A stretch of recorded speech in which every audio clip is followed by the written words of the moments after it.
Ladies and gentlemen, hello and welcome to another edition of the Mr. Warren Hayes Show.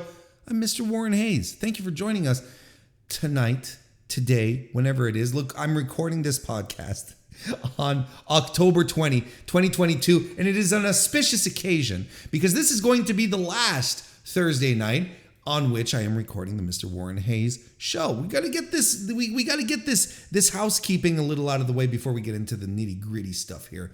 Starting next Tuesday, October 25th, the Mr. Warren Hayes Show will be recorded live on youtube.com/Mr. Warren Hayes. So become a member, subscribe, come see us live if you can. It's a new night, it's new time, new people, some old people, some familiar faces, some not familiar faces. Everyone is welcome. I hope you guys can make it.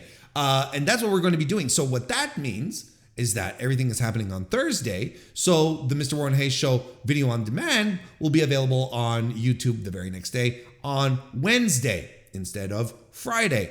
And if you're listening to this on your favorite podcast application, if you're listening to this on the podcast feed, well, it's going to be news for you as well. The Mr. Warren Hayes Show will then be available late night on Tuesday evenings or early morning Wednesday. So it'll be available for your Wednesday commute at the very least, or your, if you're doing third shift on Tuesday nights, I'll be able to be along with you. So it's the big change. It's a big moment of change there. I'm excited about it, and I hope you guys will be along for the ride as well. I've always appreciated everyone who's listened and your support all this time. I've been doing the Thursday nights forever, it feels, ever since I stopped doing recap shows. So we'll be transferring over to Tuesday. So hopefully I'll be able to see you there. Then on top of that, I'm also doing an AEW review show. I did the first one this week already because AEW was on a Tuesday. So that was released on Wednesday. So technically, there's still going to be Warren Hayes content on Thursdays because that's when I'm going to be releasing the AEW review show. So the AEW review will no longer be a part of the Mr. Warren Hayes Show proper. It'll be its own thing. Again, available on YouTube and on the podcast feed as well. So you'll be able to access it wherever you are. Maybe you've even listened to the AEW review right now. If you haven't, why don't you give it a shot? Give it a listen. It was a very, very, very busy, very eventful AEW Dynamite this week. I'm sure you know what I'm talking about. So it's a good time to check it out. It's the first one and first of many. I can tell you that much. But as it stands for tonight, thank you very much for being here. Leave a like, leave a 5-star review on Apple Podcasts, subscribe to either to the YouTube channel or whatever channel or podcast application you're using right now. Subscribe, join, follow, do it all. Become a member of the Discord. Leave some super thanks in the comments on YouTube. There's all sorts of stuff you can do because we're talking about a lot of stuff tonight. A lot of business talk. I enjoyed tonight. It was a lot of fun. And we talk about Karl Anderson and the Never title. Anyway, let's hop right to it. Thank you for being here. See you next Tuesday. And now, I guess now what we'll do then is we'll say something nice about Bill Goldberg. Warren Hayes has 52 nice things to say about Goldberg. When Goldberg is at home eating waffles with his family, he always says to the person picking the last one, "Hey, let go my egg, Goldberg." Warren Hayes has 52 nice things to say about Goldberg.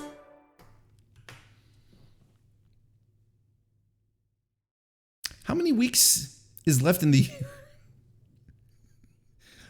How many weeks is left in the year? Let's hang on a second.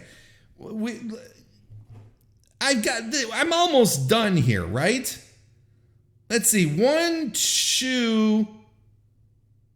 No, that's it. 1, 2, 3, 4, 5, 6, 7, 8, 9. Like 10 weeks still. But I'm going to do it. I'm sticking to this resolution. I am going to make this happen. Now, before we get into just anything at all tonight, We got some very sad news today that Tristen Nash, the son of Kevin Nash, Hall of Fame wrestler Kevin Nash, passed away today at the age of 26.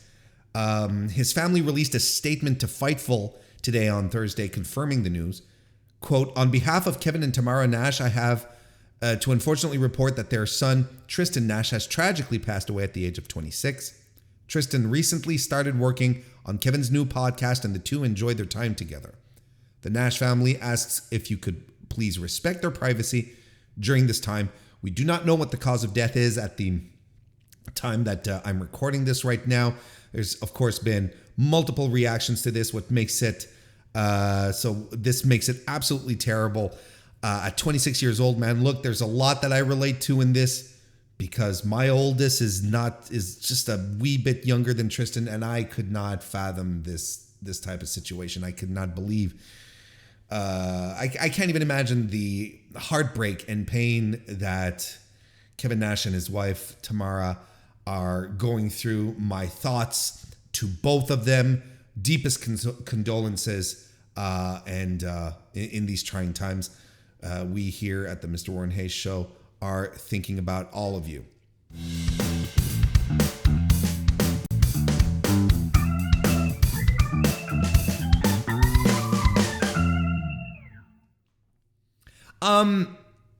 If you want, again, you know, as I mentioned, I'm not doing any reviews, deep dives into AEW Dynamite on the podcast. It has its own show now, so I'm not going to break down everything that happened. But there are still newsworthy elements that I still want to talk about, that I did talk about on the AEW review show. But I still think matter here to talk about them as far as news item goes. As far as news items go, there I'm able to speak, I promise. But Hangman Adam Page at the during the main event of Title Tuesday this week suffered an injury, took a lariat from John Moxley, and the referee immediately called for assistance. He was rendered immobile, was not moving. We had medical staff hit the ring, and this happened just about 10 minutes before the end of Dynamite, and you could tell that everything was sort of thrown into disarray, where camera shots, were no longer focused on Adam Page, were mostly kept on Mox and the commentary team, who were clearly scrambling to make up time. You could tell that Taz at the same time was very upset with what was happening. He was assessed within the ring and was stretchered out, was not able to make it up onto his feet, which had a lot of people extremely worried. The AEW main account then put out a statement on Twitter saying, quote, "Hangman Adam Page was taken tonight by medical personnel to a Cincinnati trauma center and diagnosed with a concussion. He was discharged, but will remain in AEW's concussion protocol. AEW and Hangman Page are grateful for the exemplary response and care of staff and local medical personnel, and are appreciative of the love and support of fans everywhere." Anyone watched that thought, anyone who saw that, who was watching that, was found it terribly frightening. It was an extremely scary moment. I was very worried, and you never want you never want terrible injuries to befall pro wrestlers. I think my position on this has always been very clear. I want pro wrestlers to have long, fruitful careers. No reason for them to I don't want any of them to have their careers cut short because of injuries, because of accidents that may happen. And this was clearly an accident on a bump that Page has taken multiple times before. It's not as if he was doing something extremely kooky. Just a little before early in the match, early on in the match, he was doing a moonsault off of moonsault off of a ledge in the audience in the arena and was flying off of it. So I mean, that was unique. That he as far as Adam Page spots go, gets into the ring and does the spot with the clothesline, and they had each traded a big clothesline. Page did one to Mox and Mox sold it. Mox delivered it, and Page sort of did that half rotation that he does often, typically. And he just landed so incredibly awkwardly in a terrible, terrible fashion. Thanks to some fan cam footage, we were able to see that he was conscious, that he was talking, and those are always good signs. There were reports from the audience that he waved to the audience as he was being transported out, waved or a thumbs up, whatever. And it does end up being a concussion that he got, right? And I think there's a bit of a sigh of relief in regards to the fact that it's a concussion and it's nothing worse. But we should not downplay what happened, however, because a concussion is still a lingering, nagging injury that is going to stick with Page for a long, long time. It has absolutely the potential to get worse before it ever gets better. It's something that he'll be prone for the rest of his career, and can have implications on his well-being right into his final days. Now, of course, like I said, Moxley getting on the microphone and saying, oh, he's a tough guy, and hopefully he'll be able to get back on his feet and play with his kids, and you're like, Christ, like Mox there was implying paralysis. It's like, oh, he can't move, and I'm like, what? Like, that takes into a really dark tunnel. So, it's like, okay, well, thankfully, it's nothing that bad, and it's nothing as serious as he can't move his legs. He's, his back is broken, his neck is broken, or any kind of awful trauma like that. Again, it's important, I think, to not downplay the nature of the injury, because we've learned so much about CTE over the past few years that it would be irresponsible to just go, oh, it's just a concussion, and I've seen, I saw these types of responses, and I think I understand that in many cases people are saying, oh, it's just a concussion, in response or in reaction to, oh, well, we were expecting something so much worse, but it turned out that it wasn't so bad. That's the point. That's the point here, is that it's not something that is immediately threatening his livelihood or his well-being. Again, that he will be able to do things and hang out with his family and play with his kids and so on and so forth, which is crucial, right? But yeah, it's an accident. It's like it's a silly bump. It's a bump, not a silly bump. Like I said, it's a bump that he took multiple times. He's done multiple times, and just this one time didn't get quite the rotation. His body was shot up weird. He just lost. Just something was miscalculated, and he landed weird, and that's what happened, right? And as much as people like to go off about, all these extremely dangerous high spots and so on and so forth, most of the time, and I'm not saying this is a constant, but most of the time, a lot of these injuries are suffered in very, very basic spots, or in bumps that wrestlers take multiple times. That's the kind of thing. That's the kind of thing that happens here. and it sucks. And I'll tell you what else sucks. It's people who decided to make this to turn this into a campaign against AEW or the safety and so on and so forth. There's always room to talk about safety in pro wrestling. Don't get me wrong. There is always room to talk about it because there are things that are ridiculously unsafe and that are difficult to watch. And sometimes you do question, the sanity of what these pro wrestlers are doing. Sometimes.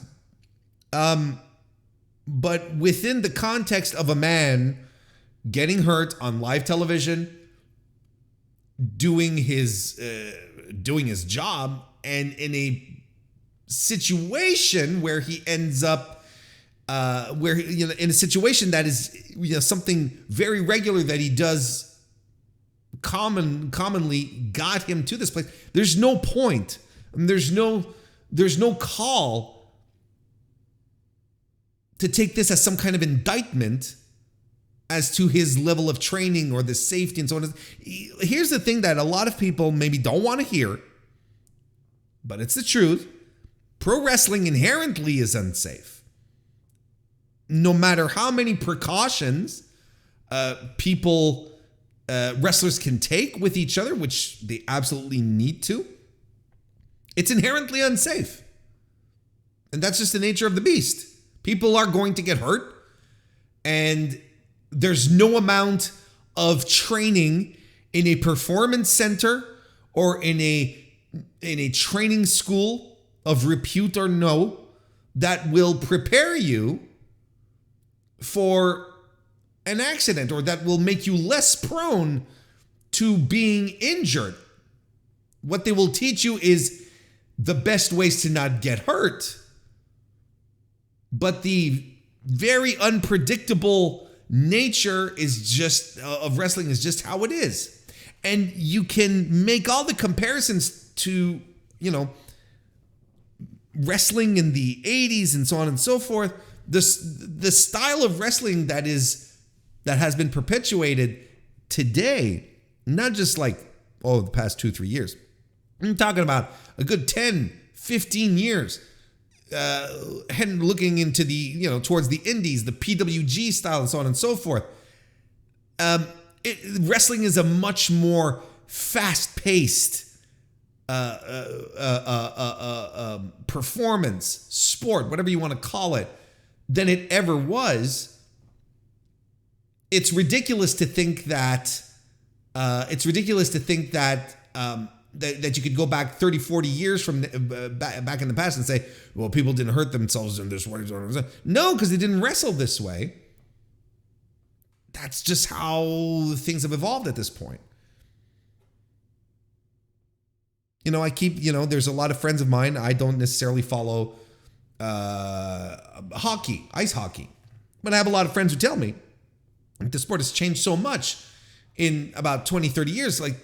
Everything is so fast.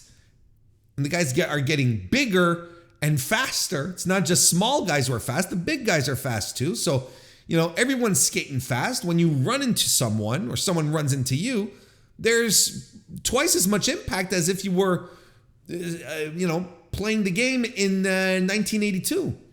And that's just it's the nature of how things are evolving. Again, is this a dismissal of what a safety should be and of safety in wrestling? No, of course not. But I didn't see anything unsafe happen to Adam Page. It was just it's bad luck what happened. And you can look at it from any angle. You can't say Mox threw the clothesline wrong. You can break this down as much as you can. You can do all the freeze, enhance, computer enhances that you want. It was just a bad fall. And it sucks. We don't have any timetable on the return of Adam Page as of yet. He did get on Twitter to thank everyone for their support, for their kind words, for their kindness. And he also, all that's very telling, very good, and also very Hangman Page to do. He also poked fun at Jeff, of course, and that's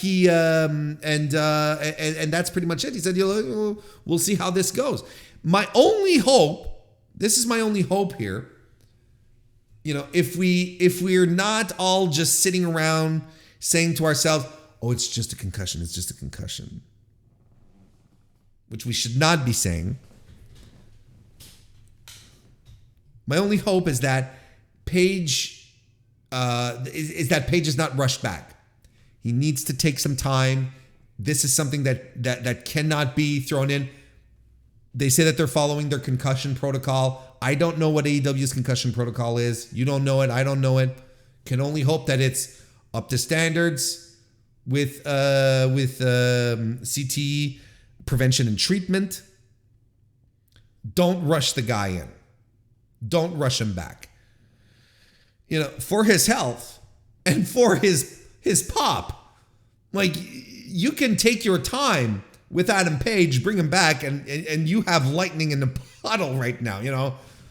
There's that golden, there's that little golden nugget that's waiting for us on the other side here, is that Page is going to, Page has a huge babyface reception waiting for him when he returns. Now, what kind of plans this gets thrown up into the air, I don't know. But at this point, we can only sit here and go, and hope that he takes his time to get back on his feet, no longer injured. That's the most important thing, because concussions are so touch and go. You got to be very, very careful not to re-aggravate it, because it's a hell of a condition moving forward. But we do hope that he gets well soon. All of our best vibes are with him. Since we're on the topic of AEW and so on and so forth, I feel like it's been a very eventful week as far as little news items regarding AEW. And one of the things that happened on Tuesday night, right? Because of course Dynamite was on a Tuesday this week. One of the things that happened that people were picking up was that Tony Schiavone, live and on the air, mentioned the Elite for the first time. Was the name of the group the Elite mentioned on AEW programming since the big fracas? Fracas? I like to say fracas. I think fracas is more of a French way to say it. Un fracas. And we're going to talk about fracas. Do not confuse with Brackus, who is another... Okay. The Elite have not been mentioned since the All Out business, right? Of course. We saw CM Punk, footage, I should say, of CM Punk in a Ring of Honor Champions retrospective package, which also, to be fair, included wrestlers under the employ of the other company, including one Kevin Owens, right? And we also saw the Jacksons, Matt and Nick, aka the Young Bucks, in a commercial for a promo package for this Friday's Rampage. So people are all sitting around, and they're looking at all this, and then we're going, what does this mean?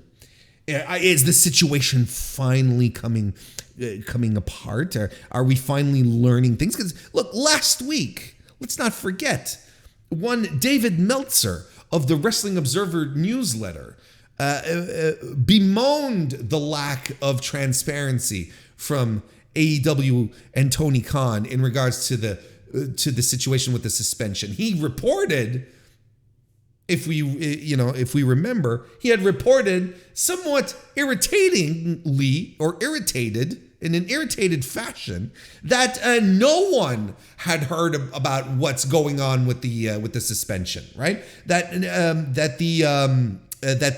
no one involved were quite sure what was going on, and there was no news coming out of AEW. So a lot of people were a little frustrated, and you got someone like Dave Meltzer there who's like, this is my bread and butter. I need some news. Why is there no news? Oddly enough, we find out that the very next day that Ace Steel was released from the company. I'm going to read this from the Figure 4 online website. Dave Meltzer confirmed on Wrestling Observer Radio Wednesday morning that Ace Steel is no longer under contract with the company. Quote! So he was officially released yesterday. So I guess that is the first bit of news out of that whole situation in weeks. There's a lot of other stuff going on, unquote. Chad, I don't know how you feel about this. You got to tell me how you feel about this. How you feel about the news about Ace Steel being fired. I touched on this a little bit on the Dynamite review show, which you should check out. That's the new thing. Be sure to subscribe to the Mr. Warren Hayes Show channel to not miss a thing moving forward. It's not just about the podcast anymore. But I did touch a little bit about on this, but I think there's room to expand on this a little bit. To me, these are little breadcrumb-like signs that things are thawing. I think this is clearly a situation of stuff coming together, that we're finally seeing a light at the end of the tunnel in regards to all these suspensions and who's going on and what's happening, kind of thing.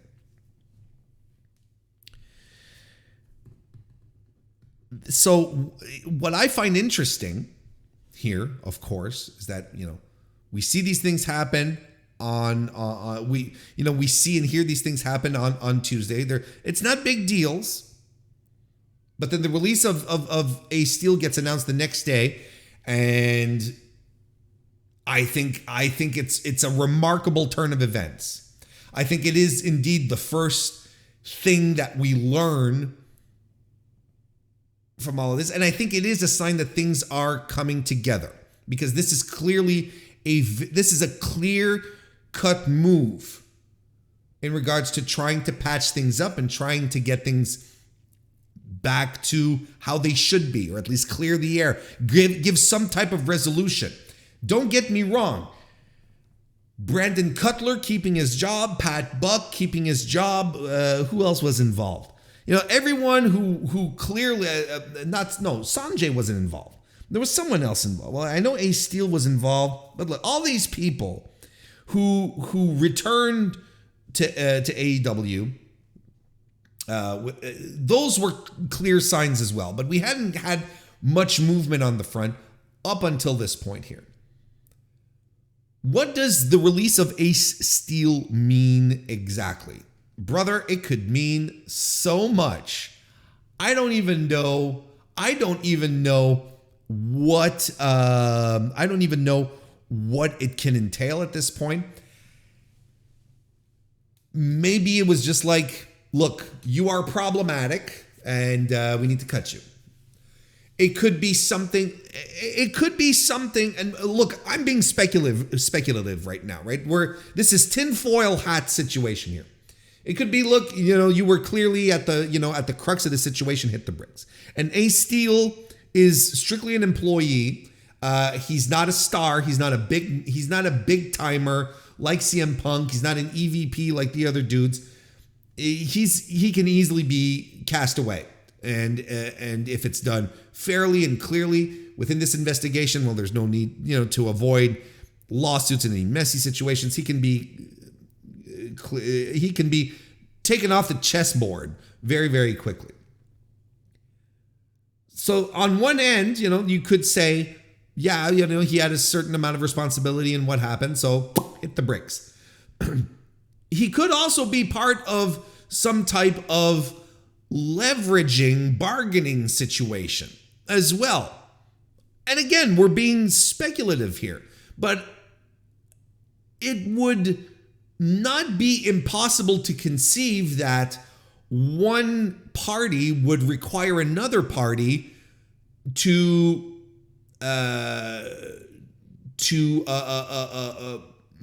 make a significant gesture to show good faith, or as a punishment, so that we can move on in a mediation process, right? Kind of like when you're getting divorced.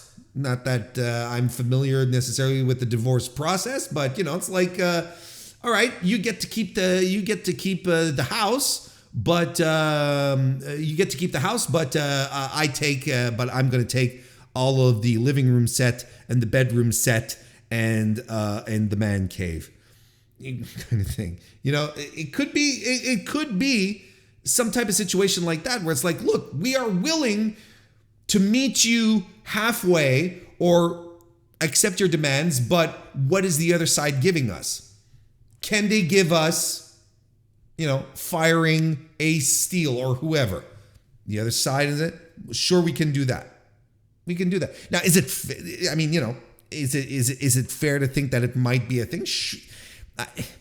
I don't know if it's fair, but it's plausible. Like in this type of situation, there's so many avenues. There's so many reasons for something to happen. We don't know what's going on, right? And that's one of the problems, is that we don't know what's going on. A crucial, important, fundamental element here that we have to keep in mind is that AEW is in no obligation to be transparent with their investigation. They really don't. And frankly, AEW has proven to be very opaque in regards to many contractual situations over the past year. They've proven to be very, very quiet and mum about it. They don't like to talk about it. They don't reveal things. They're very, very secretive. They're a very, very secretive wrestling promotion, which on one point I understand. On another point, I'm disappointed. Because I would have liked AEW to be much more transparent. I really would have liked AEW to be a lot more transparent and change the way they do things, right? Isn't that kind of part of what they wanted to do when starting up the company? The little catchy "Change the World" slogan that Kenny Omega and the other boys in the Elite would prattle, Now it kind of sounds a little, on that front, sounds a little more like just a slogan than something real. Because if you do want to change the way business is done in wrestling, one of the good ways to prove it is to truly be transparent in regards to what how your business operates and how things are going. But no, it's like any other wrestling promotion before it. There's no change there. Now, as I said, they don't have the obligation to do it, and that is entirely fair. And I can appreciate that. I think, however, that a little PR work here would have gone a long way. Especially because there are many, many situations that would have been avoided. A lot of people, there would have been all of these news reports coming out where people would say there are no new updates. Well, that just serves to bring the situation back to light to wrestling fans, and that just makes them more aggravated, because it's like, well, 3 days ago you told me that there wasn't anything, and now there's still nothing. So they're really not telling us anything. This is pissing me off. So it continues a cycle of frustration from the fans who feel like they're getting shortchanged from the company they like. Like, it's bad PR towards your fans to not keep them abreast on things, to just not to not just like say at the very least Tony Khan and all of it, because he does media all the time. He does Busted Radio 6 times a week. He does Robbie Barstool twice a week. He does, like he's always doing media. He could take the opportunity with one of them to say, you know what, here's the thing. In regards to the whole Elite CM Punk thing, the brawl, I cannot say a word about it. I can't say a thing. And you know what else that would have avoided? It would have avoided the Ariel Helwani nonsense as well. All situations that could have been avoided and would have created a better public relationship with their audience if there had just been an update. And an update can be very simple. Just the boss, the figurehead coming out saying, we're working on it, but there's nothing more I can say, but trust me, we're getting towards a resolution. Now we're just, all it is picking and scrambling at stuff. Journalists digging for news because no one is talking, so they're grasping at scraps, whatever they can get. And I'm not blaming them, that being said. This is not a blame game. It's not like, no, because I understand the nature of the game that they're doing, so that's what they're doing on their end. Just creates a whole ball of a big old public relations nightmare. I don't think this is and this is not a situation. Look, if this had been a fight between, I don't know, Brock Anderson and, fucking Brian Pillman Jr., this would not even be all that big a deal. But we are talking about 4 of the biggest stars of your company, 3 of which have positions of authority in the company as executives, one of which people seem to imply that he has some type of position within the company outside of his role as a talent, as an on-air talent. So there's a lot of issues here that are creating friction with the audience and people getting impatient. And there's only so far you can go and as a fan and say, oh, well, there's legal issues. And while it is a sensible thing to argue, no one in AEW has ever come out to say specifically, I cannot talk about this because it is under investigation and legally we cannot speak about it. This has not been stated as in an official capacity. We're all speculating. We're all, out of hearsay, out of reports from third parties. This is what we're getting as far as information goes. It's not great. And for a company that developed, that was built off of goodwill, it was never forget that AEW was built as a grassroots company, going straight to the base, to the disenfranchised wrestling fans that were sick of WWE for the past 2 decades, speaking directly to them, getting them excited, filling out arenas, doing already pay-per-views before even having a weekly show, doing all of this, creating that connection with the fans, and now in a moment where there could be a little return here, a little, hey, you know what? Thank you for coming to all of these, these press events that we were doing and so on and so forth. Thank you all. Thank you for supporting us. Thank you for watching BTE. So here's a little update.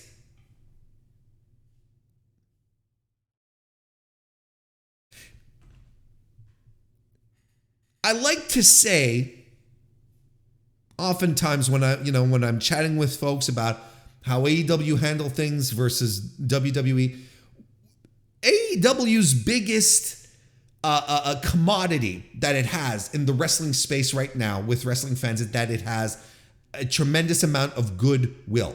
It has been very good in creating moments, expectations, and living up to them. It has delivered on most of what it had set out to make. And and the basic promises are there. People have a tendency to trust AEW, whereas WWE, we have 3 decades of them screwing around and taking our allegiances to them for granted. So they oftentimes have, not just flat out lying and being terrible. So they have a shorter leash,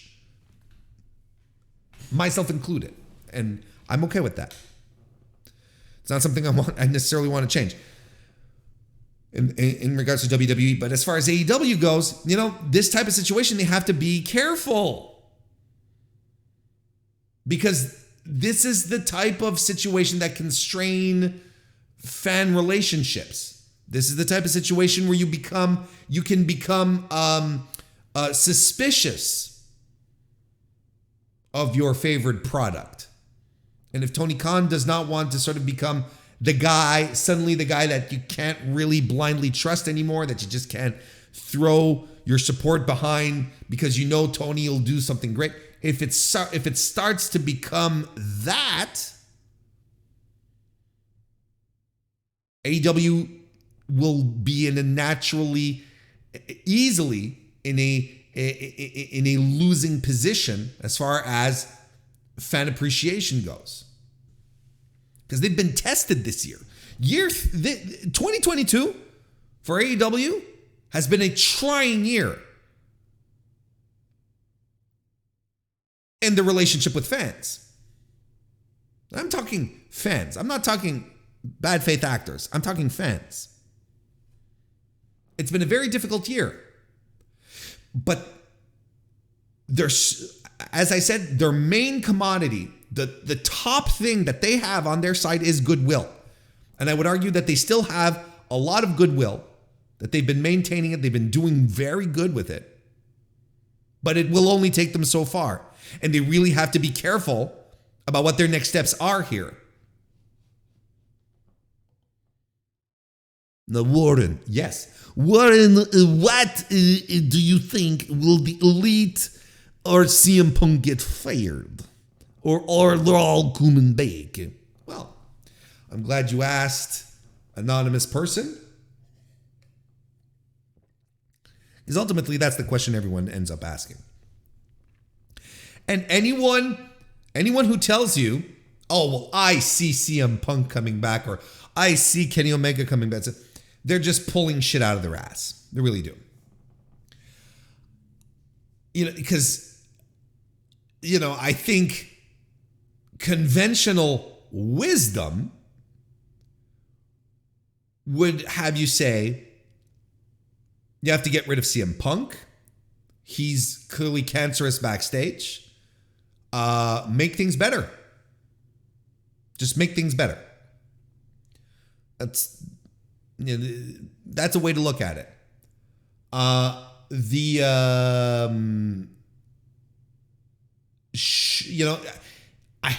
have trouble imagining Omega, the Bucks, anywhere else than in AEW right now.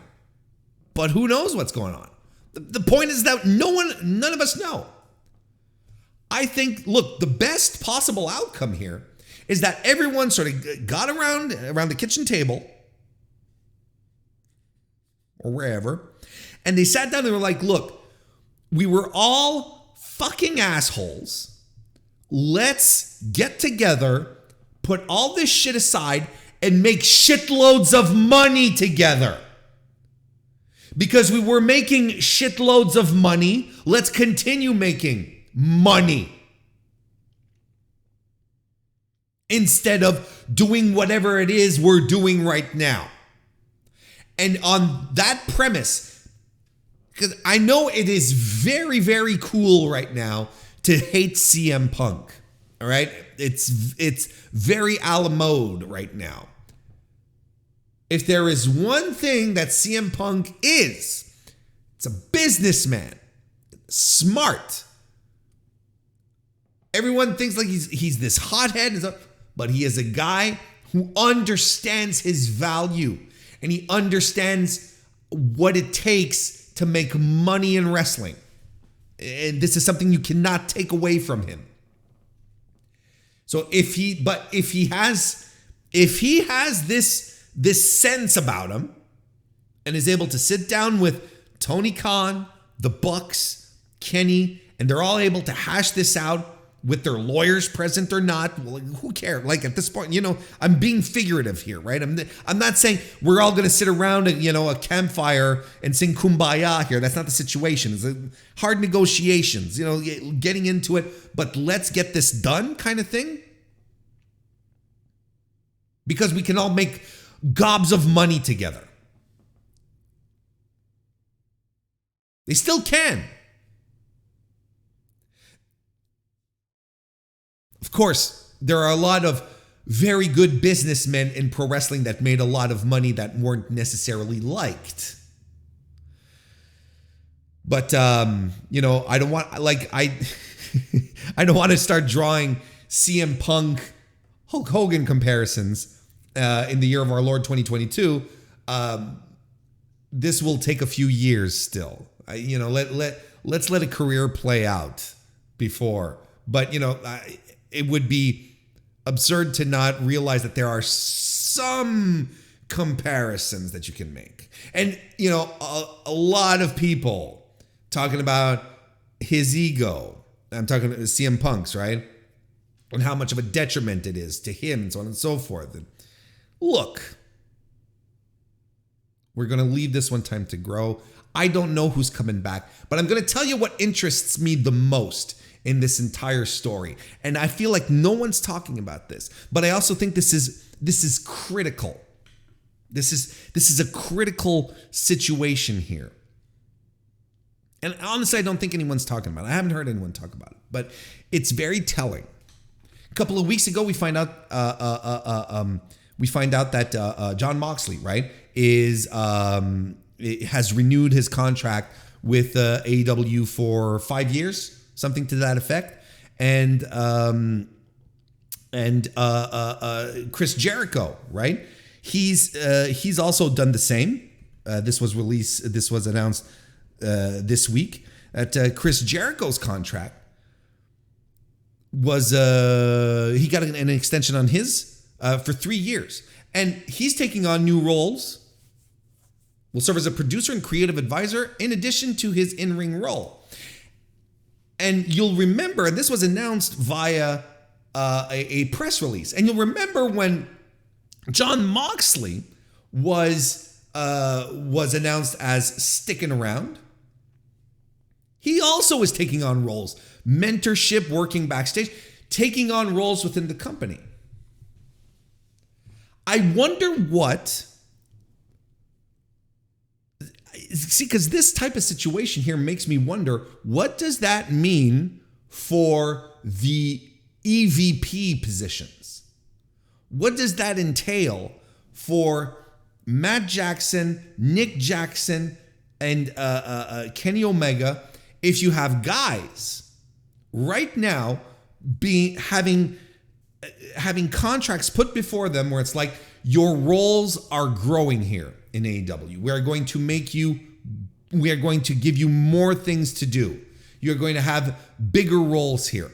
We've hired Pat Buck, Sanjay Dutt, Madison Rain, all to take up roles within the company backstage to help out the production of matches, to help lay out matches, to help train the kids backstage, the new kids, and take leadership roles within the company, or with at least, with the talent.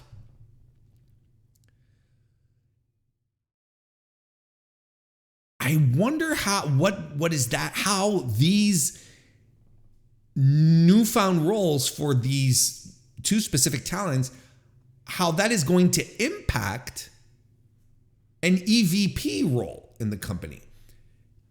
From the get-go, Cody, the Bucks, Omega were all EVPs, and these were all very obtuse. Not obtuse. That's not the right word. They were all very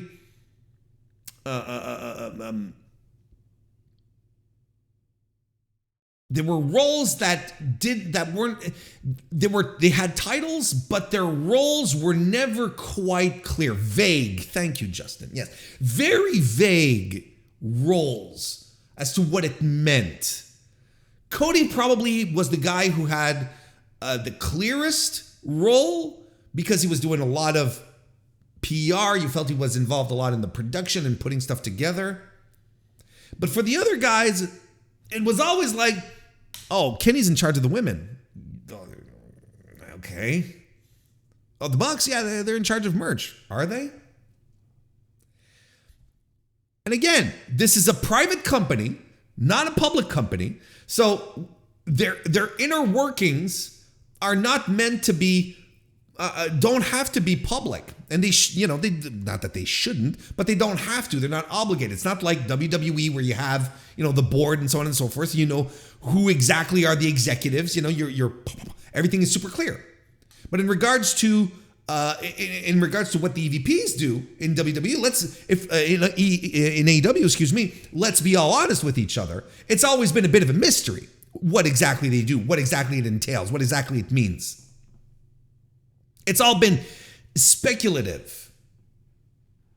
And I see, in the chat, of course, so-and-so had a big role in doing this. Okay. So what is the EVP role? Are they in charge of talent relations? What is the thing? What is their role outside of being a wrestler within the company if they are an executive vice president? Executive vice president of what? What do they do? Now we're turning around and we're giving Chris Jericho, roles in creative and as a producer. We're giving roles, training, coaching roles to Jon Moxley. How is this going to impact whatever the EVP roles meant? And this is something that I'm curious about. Because again, let's not take 60 different roads to get to our destination here when it's a straight line. Tony Khan is running the show. We've been talking about, Vince and whatnot, but Tony Khan runs this show. How is all of this being put in place going to impact the Bucks and Kenny Omega and their roles as executives in this company? And maybe this is part of the framework that is being laid out in this thawing of the all-out situation. Maybe these are moves that are being put down there, situations that are being laid out to sort of set the stage for the return of Kenny and the Bucks, but maybe no longer as EVPs. And CM Punk no longer a whatever role he had outside of being a talent. I don't know. I just think it's interesting. It's interesting on that front when you consider what's happening now that things seem to be coming together in this investigation. We're starting to see some fragments of stuff appearing. That's interesting on one hand. We see these wrestlers here getting expanded roles within the company, which is already what Omega and the Bucks had. Expanded roles. They're talent, but they also have expanded roles within the company, and allegedly CM Punk as well. So it's interesting to see how all of this is falling into place.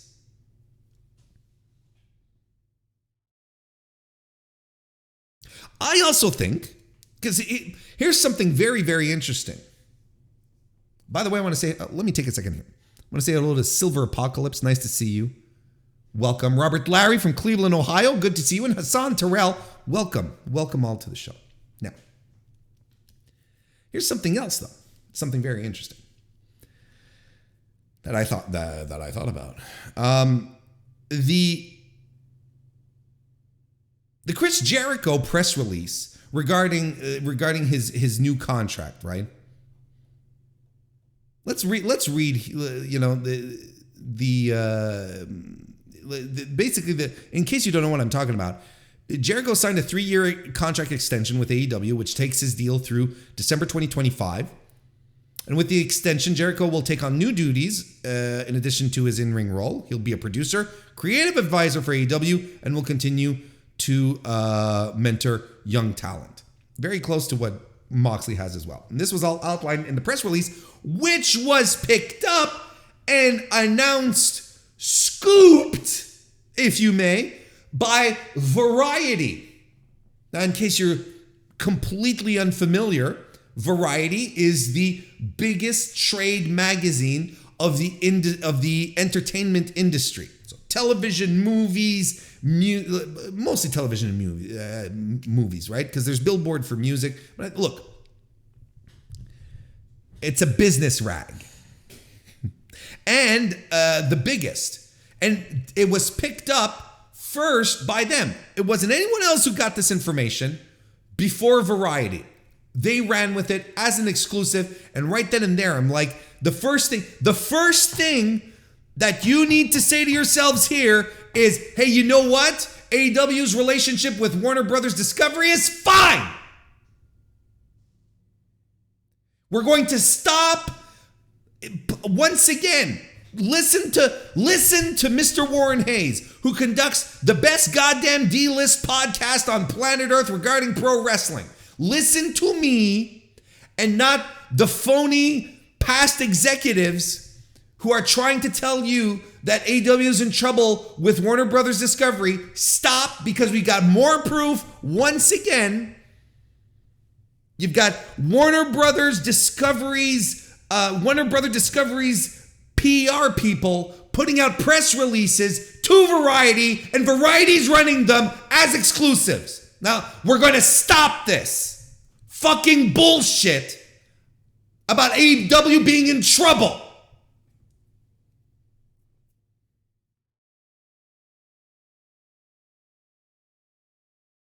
That wasn't the point I wanted to make. What was the point I wanted to make now? Yeah, the point I wanted to make is that Variety picked it up. So this is a big deal. It's a big deal for the Warner Brothers situation. Discovery situation. I think it's it continues to prove that AEW is in good graces. But it also shows that AEW is making moves. Now, why Chris Jericho? Why Chris Jericho? Why Jon Moxley? Why do you guys think, and I want you to put your brainwaves to this, because I know you guys and gals and non-binary pals, I know y'all are smart because you listen to this great D-list podcast here. I want you to put your brain to work here and ask yourselves, why did AEW put out press releases announcing that they signed Moxley and announcing that they signed Chris Jericho? Outside of the fact that they're great talents for the company. Why put out press releases in that regard and saying on top of that they're taking bigger roles within the company? Here's my guess, and I think it is a fair guess. I think Justin Firestein got reason number one, and probably the most important reason. I think it's the most important reason. AEW needed some good press. AEW has been plagued for months with shitty press, with bad news left and right coming out of the company. They needed something to latch on to make some lemons out of this, some lemonade. They couldn't make lemons out of the lemonade, but that's also very hard and requires, levels of genetic experimentation that I'm pretty sure we don't have access to yet as a human species, much less Tony Khan. Maybe the Jags do, I don't know. Look, they needed the good press. It was crucial that they get some out. Signing Mox for 5 years, that is a great sign for AEW fans. And Moxley, consistent with everything he's always said. I'm not going back to WWE. Why would I go back? I can get to do everything I want to do as a pro wrestler everywhere else. I'm happy. I'm fine. I'm doing great. And now his wife is working for the company. He doesn't even need to take vacations anymore. She's there all the time. They can go hang out. They can go sightsee. So that was the principal idea here. Good press. The second thing, I think that these moves that that he's making is to show the interest to his bosses, the higher ups at Warner Brothers Discovery, at how hot the property is, because they can make news in Variety by signing the big name talent like Chris Jericho, who is he's transversal. He does it all, right? And why does he want to do that? Because guys, gals, non-binary pals, AEW is about to get into renegotiations for a new deal. We're all here sitting around talking to ourselves, saying, AEW is in a good position with Warner Brothers and Discovery. It should be fine. They're going to be fine. They're not going to be fired. They're not canceling, and everything's going to be fine, which I sincerely believe. Don't get me wrong. But also, the one thing that we can't forget is that they want to renegotiate their deal, and they want to get a higher deal. That's why you renegotiate. You want to make more money. Tony Khan, since the beginning of AEW, has renegotiated twice since they started and got significantly higher deals. The question that is on everyone's mind is how big of a deal Tony Khan is going to get for AEW now that all of his allies who were at TNT, at TBS, at Warner are all gone, replaced with these new people who have shown faith, who have shown that, sure, we're behind you. Look, we'll even have you do backstage documentaries. We're going to start creating new programming with you, and we're excited for that. Kathleen Finch did that, right? And they announced it that starting in November, they're going to be doing a backstage documentary series on the show, and that's exciting. So that's proof, again, that they want to work with them. The crossovers with Shark Week and Game of Thrones and all that bullshit, these are all important components. They need this synergistic ability to be able to work with the network, with their bosses, and so on and so forth. The thing here is that TK has to show to his bosses that his stuff has value. Now, if he comes in and he says, "Look, we're doing these contracts and I'm signing these big name people," to me, this is leverage for him. This is a little extra more. This is where he's like, "Look, we signed Chris Jericho for 3 years. It makes Variety. We signed John Moxley, and look at how good the company's good. Look, we're securing our top assets. Ms. Finch and whoever will be at the negotiating table." I think these are crucial gets that Tony Khan is securing, because he's about to embark into the renegotiation process.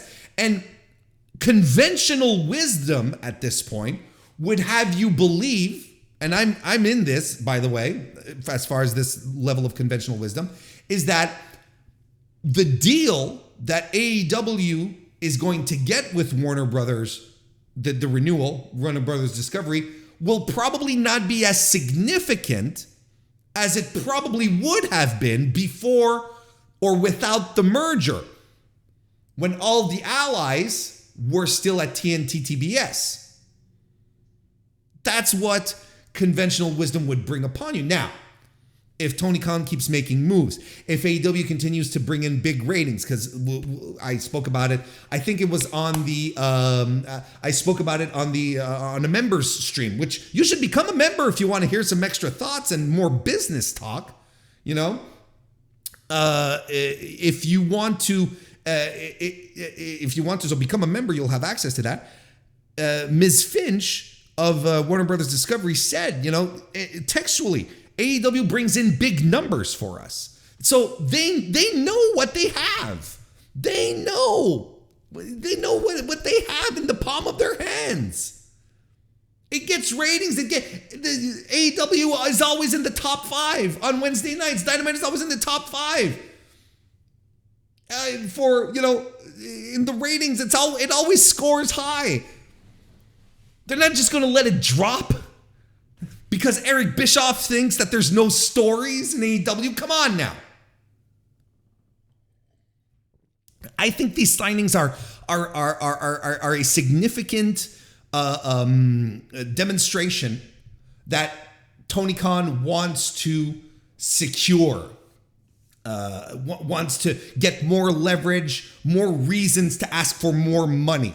He's like, look, settling in, we've got all these great assets that are helping this company, that are making waves, that are creating opportunities and ratings for us, and I'm securing them. I'm locking them down. They work for me. They're going to be working for me for the next 5 years, for the next 3 years, so on and so forth. But again, look, since we're talking about business opportunities for Tony Khan and whatnot, we got some stuff coming out from Tony Khan. Saying that he is going to have some great news for about the Ring of Honor shows. He said that Ring of Honor plans to have one more pay-per-view in 2022 and launch a weekly show in 2023. I'm going to read this off of the Figure 4 online. A new weekly Ring of Honor television series looks close to becoming a reality. In an interview with Sports Illustrated that was published on Tuesday, HW and Ring of Honor owner Tony Khan stated that there would soon be, quote unquote, great news about weekly Ring of Honor shows.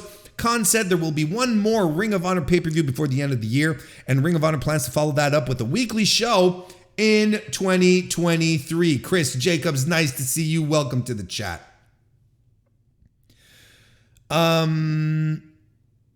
This is a Khan's full quote here. We'll have great news soon about Ring of Honor weekly shows. The success of Death Before Dishonor on pay-per-view has ensured there will be more Ring of Honor pay-per-views. Our goal is to have one more great pay-per-view for Ring of Honor in 2022 and then follow that up with a weekly show in 2023. It was announced on Tuesday. So, okay, before we get too deep into this, this is good. This is good news. And here's the thing. This is what I'm hoping for. Look, I'm going to have to wait to 2023. But I cannot begin to tell y'all how fucking sick I am about all of these titles, Ring of Honor. Why should I care about the Ring of Honor titles if they don't have TV? I am so sick of that discourse, and I apologize. If you feel seen by my impersonation there, but I am so sick of that discourse. I cannot begin to tell you how tired and fatigued and boring it is. Boring. I honestly can't stand it anymore. People bitching about the titles. People bitching about not having why are the titles on AEW? Why is there no Ring of Honor? I am so sick of it. I don't. If it truly does hamper, if the idea of Ring of Honor not having weekly TV, if it really hampers your viewing experience, I don't know what to tell you. I don't know what to tell you. Because you're missing out. If that's what's ruining AEW for you, you're missing out on some fantastic wrestling week in and week out, just like we got this week on Tuesday. I'm tired of it. I'm tired of people making this into a big deal where I'm looking at this and I'm like, this isn't bad. This is fun. What kind of... it's taking away from the TNT title. Who cares?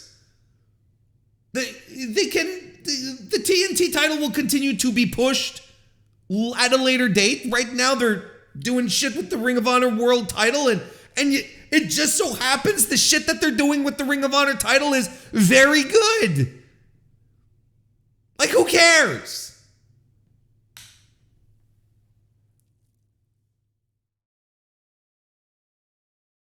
And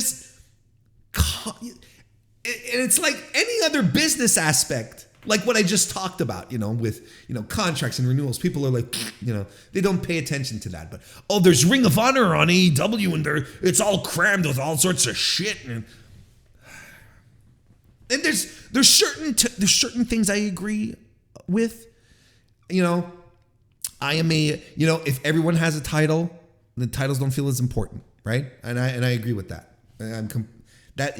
And to a degree, there's a certain amount of pullback that needs to happen, but it's as if wrestling has to work a certain way, and you as a viewer can't adapt. You're not you can't like move things around just to be like, hey, you know what? Am I enjoying the wrestling right now? Yes, I am, and ultimately that's what matters. Right? If you're getting great matches, that's all that fucking matters. Doesn't matter if Ring of Honor has a show on TV or on streaming right now, like this right here, right fucking second right here. Doesn't matter. It doesn't matter.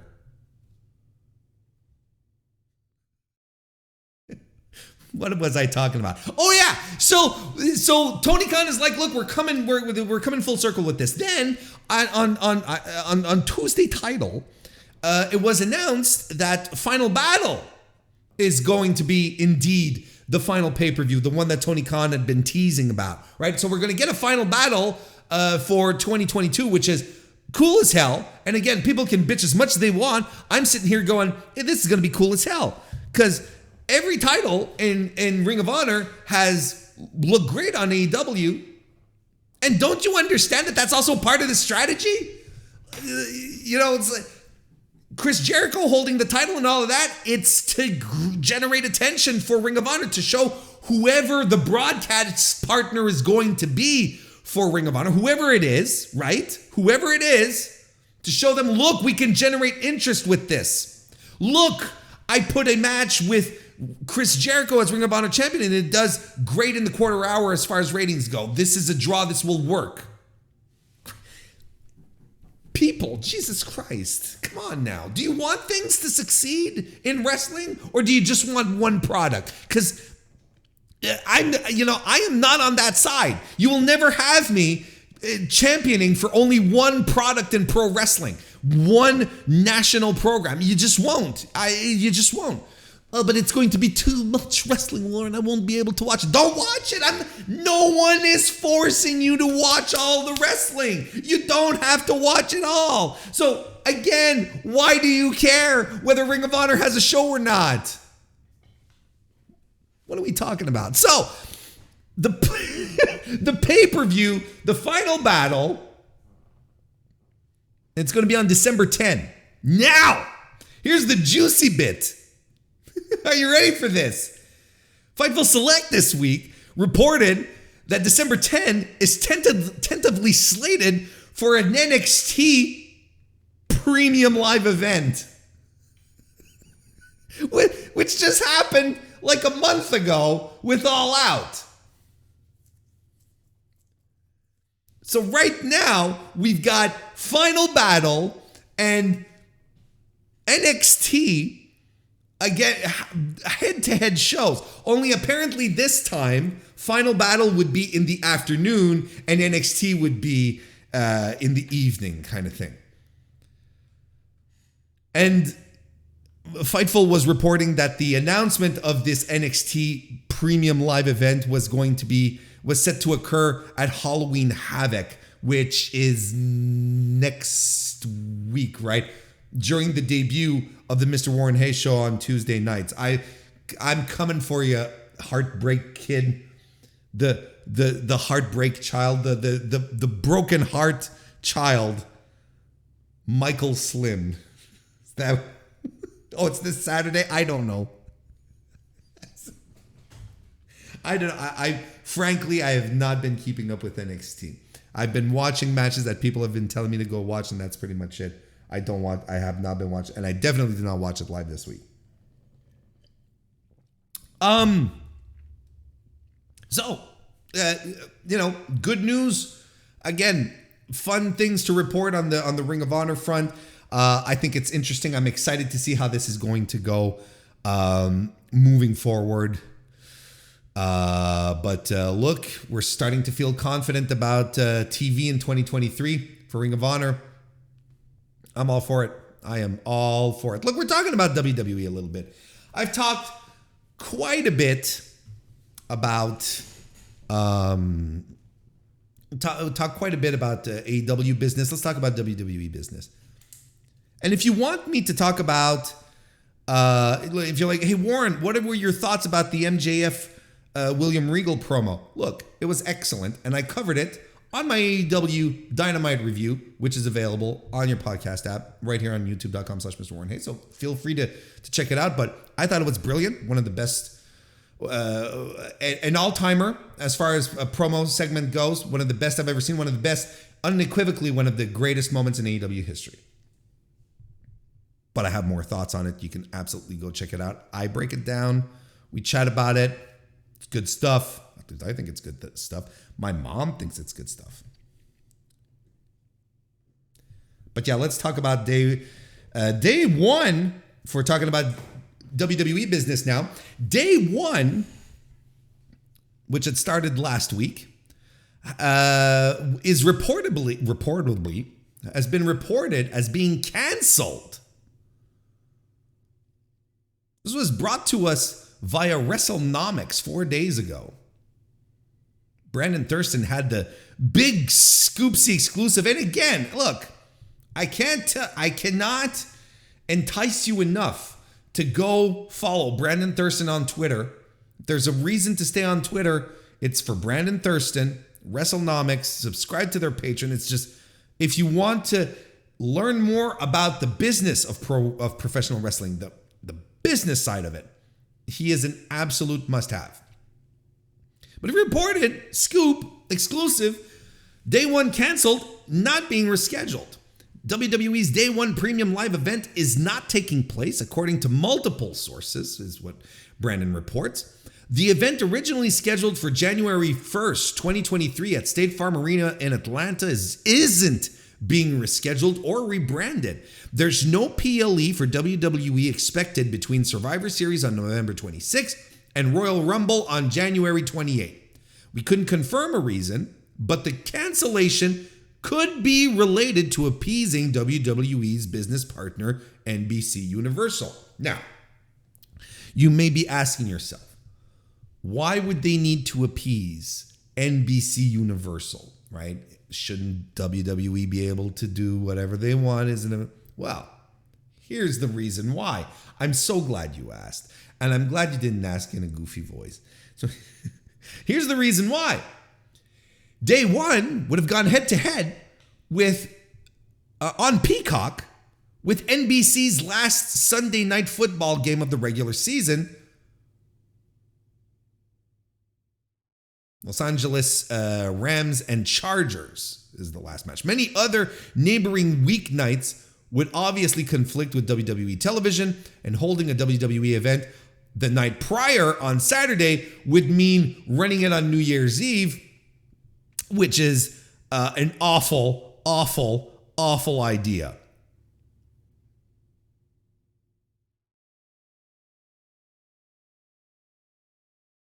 Day one in 2022 took place on a Saturday in Atlanta, and it was believed to be the beginning of a new annual tradition. So that thing is out the door in an interesting turn of events. I'm not going to lie. Now, the question, here's something that, like, there's not much more to report on that front, other than just putting some thoughts out there. Right, and you know, you don't report thoughts, you know. But I want y'all to think about this. In the years when Vince was still in the company and Nick Khan had showed up, there were lots of changes happening within the company. Lots of people fired, right?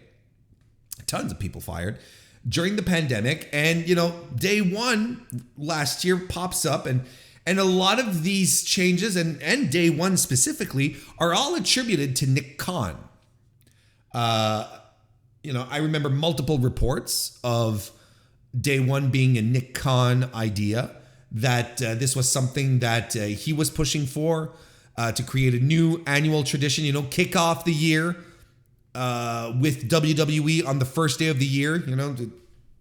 That's your, it's a new yearly tradition that we want to do. Not unlike when Survivor Series used to collide with, not collide, but coincide, with Thanksgiving. So, and so I'm thinking this, and then I think back at all the people that were rehired recently. All people that were fired under Nick Khan's watch, right? Dexter Lumis, Braun Strowman, Dakota Kai, Hit Row, and so on. You know, I'm forgetting a couple for sure, but you know, these are the principles that come. Karrion Kross, all people whose firings were attributed to Nick Khan bringing down the hammer, right, and saying, well, budget cuts, we got to make money. We have to make ourselves more lean. And these were all attributed to being Nick Khan ideas. And I found it extremely curious when Triple H started his rehiring spree, bringing all of these people back, while Nick Khan is still the boss. Co-boss with Stephanie, sure, but he's still there. And I'm like, is Triple H retconning everything that Nick Khan did? Is that what Trips is doing right now? And how does Nick Khan feel about it? Because Nick Khan had a plan, or allegedly, and now we're bringing these people back. Okay. What if none of it turns out was a Nick Khan idea? What if it all was Vince? Because if I'm Nick Khan and I am co-chairman of the company with Stephanie and the VP of creative talent, or whatever it is, the fucking name of the Paul Levesque's position now is, I don't remember. It has to do with talent and creative, whatever. Global creative resources or whatever. I'd be like, hey, hang on a second here, pal. I had a plan. And I'm still in a chairman position here to get things rolling. What if day one turned out not to be that much of a big brain Nick Khan idea? What if this was a Vince thing? What if all these firings were a Vince thing? That the leaning out of the company wasn't that big a deal? Because look, all you hear about, because here's the thing, if WWE was indeed, because, and you can go back and you can listen to my stuff, I was convinced, under the impression that these were Nick Khan moves, that they were leaning out the company for a sale, because you could not have you could not have the complete roster of talent, the size they had, and only be able to use 30% of that talent on your weekly shows because of the number of hours you have, and still pay for what was it, 260, 280 people when they started firing folks. It didn't make sense. It didn't make economic sense. And, I was lauding Nick Khan for coming in here and going, look, stockpiling humans is not a good way to do business because we're still paying these people to do absolutely fuck all.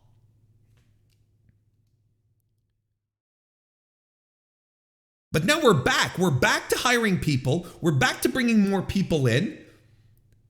And in the meantime, we hear about contract tampering, for whatever that's fucking worth, because contract tampering doesn't work that way in wrestling. It's not what y'all think. We have people chatting about contract, AEW talent being reached out by WWE scouts now that everyone wants a piece of them. What, to blow out the wrestler, the roster again? So I'm starting to think that all these big brain moves that look like big brain moves just ended up being Vince, just tossing people aside.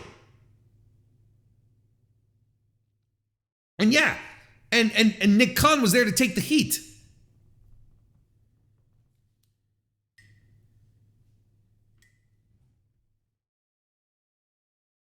Because then why would you scrap day one and not rebrand it or try to make it on another, on another day and so on and so forth? And you're Nick Khan. Look, from everything that we've heard about Nick Khan and his past in sports And now here, this dude is a corporate shark. He is a fighter. There's a reason why Vince liked him so much. That guy is vicious. Why would suddenly Paul Levesque just come up and say, yeah, you know what, we're not doing this anymore? It doesn't make sense. It doesn't make sense. That's just a thought. But you know what else doesn't make sense? Karl Anderson being booked 2 places at once for 2 different shows in 2 different major companies. So last week, I'm going to have a little fun with this. I'm not going to lie. I'm excited to talk about this. Last week, okay, the Good Brothers show up on Monday Night Raw, right, to set off a firestorm. A blaze of nonsense appears because he's the never open weight champion, a singles champion in New Japan Professional Wrestling, a promotion near and dear to my heart, as many of you know. In the Observer, meanwhile, Dave Meltzer, this week's Observer, says that the Good Brothers, Karl Anderson and Doc Gallows, did not sign a deal with New Japan. So they were probably on a per appearance basis, right? Then it's revealed, though, this Monday that they're going to be fighting the Judgment Day at Crown Jewel in Saudi Arabia, which just happens to be the same day as the last Battle Autumn show Battle Autumn or Autumn Battle, in New Japan show, November 5th, where Karl Anderson has been scheduled. It's on the website. It's on Cage Match. It's on the wiki page that he's supposed to defend the never open weight title against Hikuleo.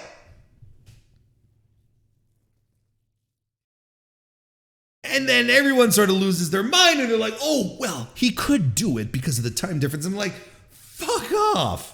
There is no way Karl Anderson is doing that. For the payday that he's getting for WWE, no way he's rushing back to New Japan. What are you, new here?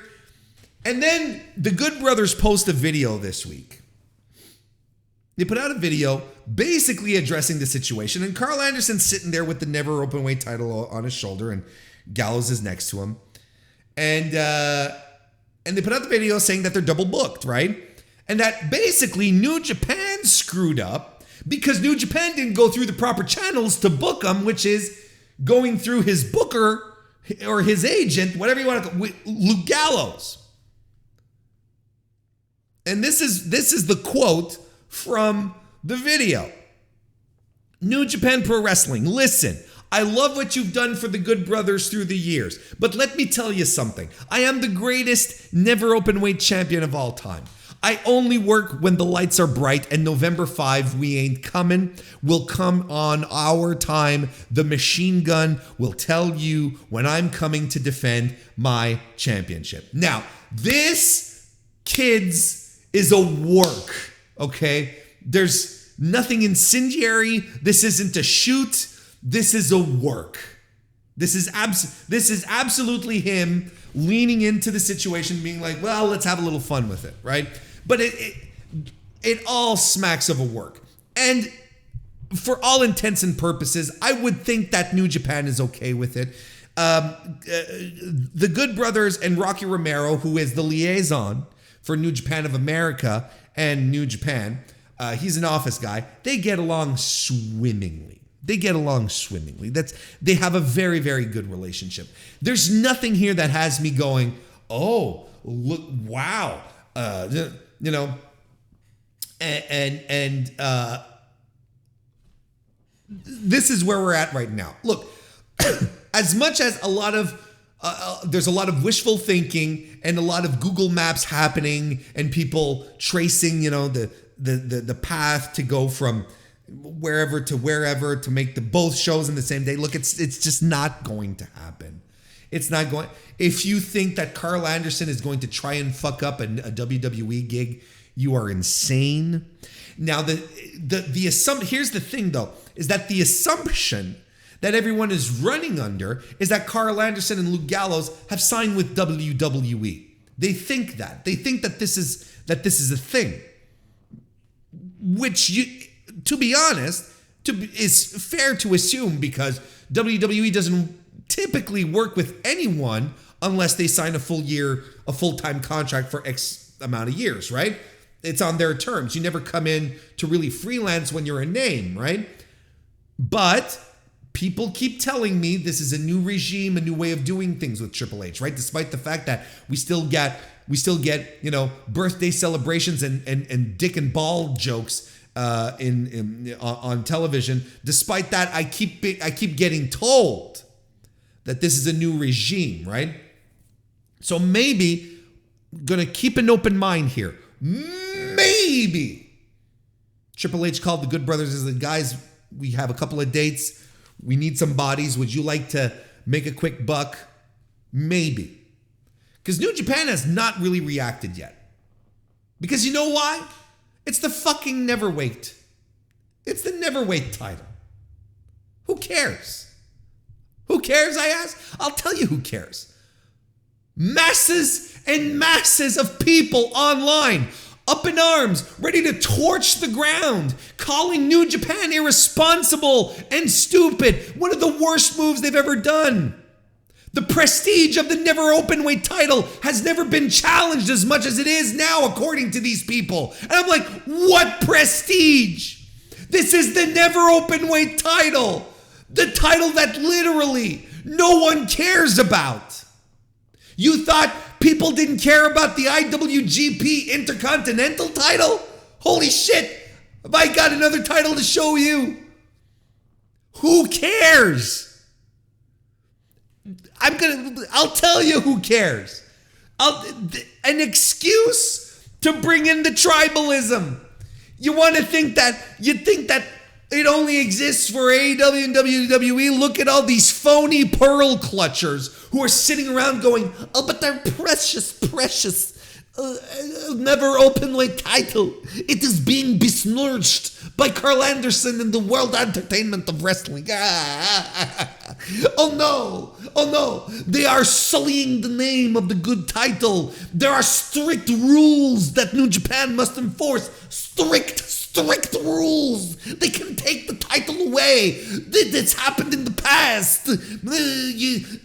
John Moxley could not make a defense because he was a typhoon victim. He could not fly in.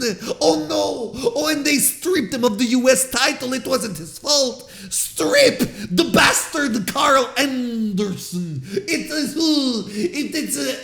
What a disgrace. I cannot believe it. And you can see the shirts being torn, the buttons flying off of them, and as their chests are bare and exposed, the sweat beads upon them as they think, as they ponder the great universal catastrophe that is the never openweight title not being stripped from Karl Anderson.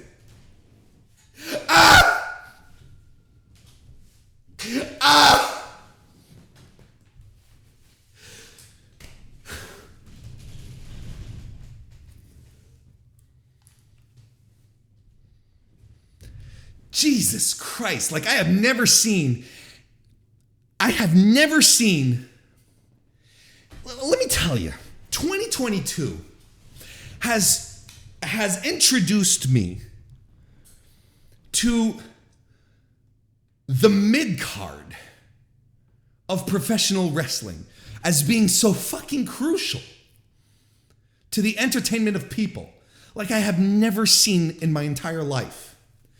I've seen the most mid-carders of mid-carders return to WWE, and people are jumping up and down as if it's the fucking second arrival of Hulk Hogan or John Cena. I'm seeing people lose their absolute mind over the midiest of mid-card titles in New Japan. People lose their minds.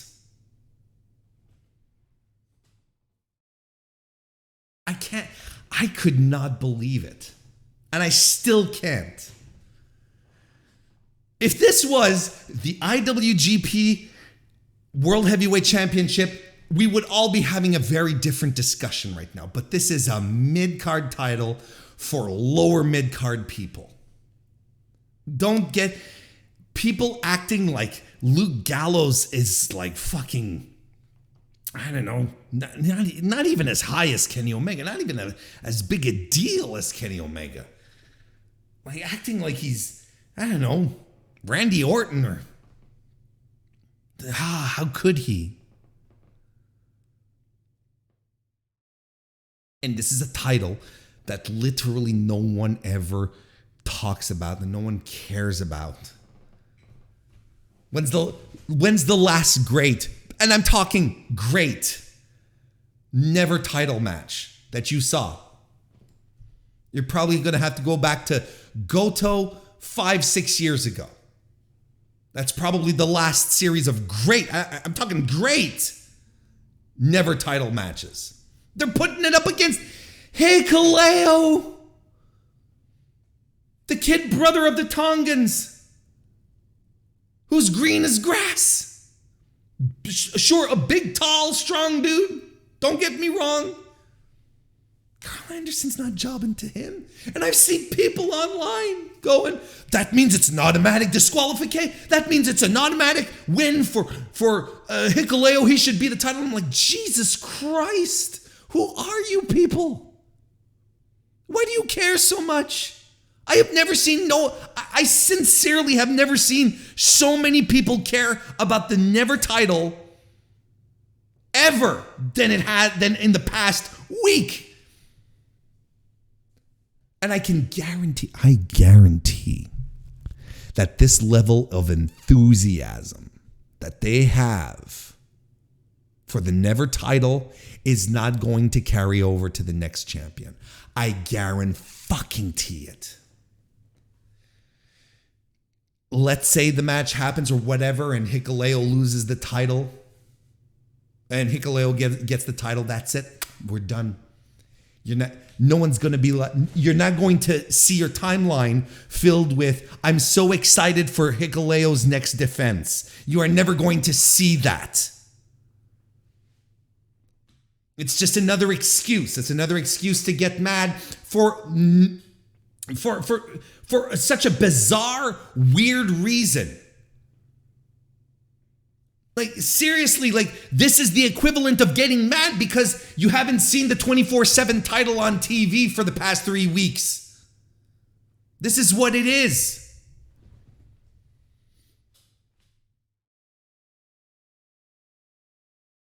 And folks, you know, I listen to New Japan. I love New Japan.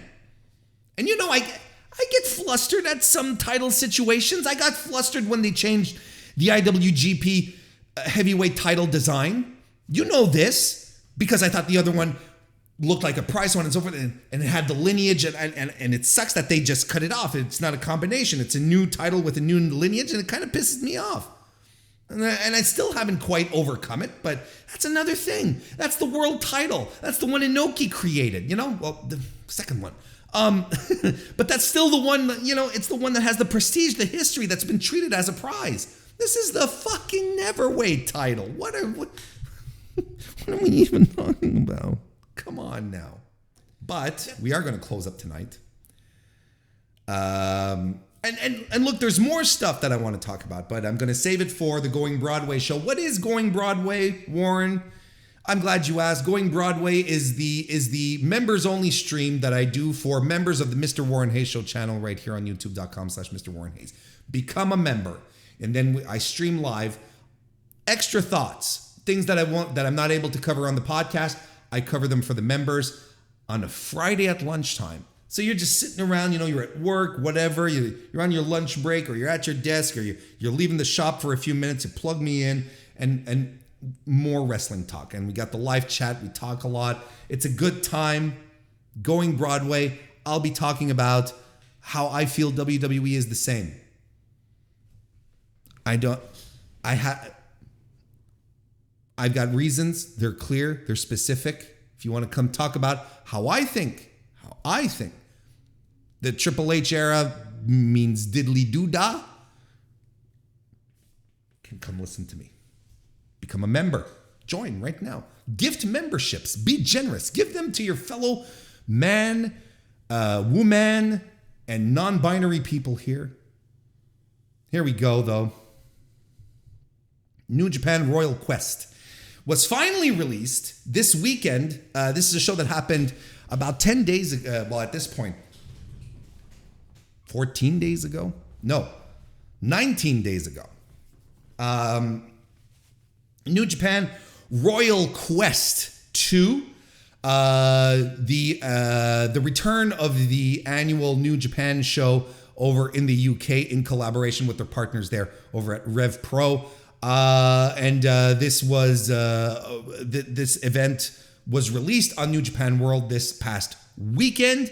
And as it stands right now, this was recorded. This was on 2 nights, over 2 nights, October 1st and 2nd, over in London, England, at the Crystal Palace National Sports Centre.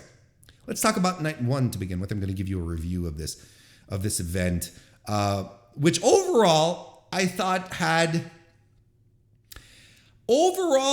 think had an okay show, very strong highlights, but a lot of very middling stuff. I think this is one of these shows where I will heartily recommend some matches for you. And those are the ones you should focus on.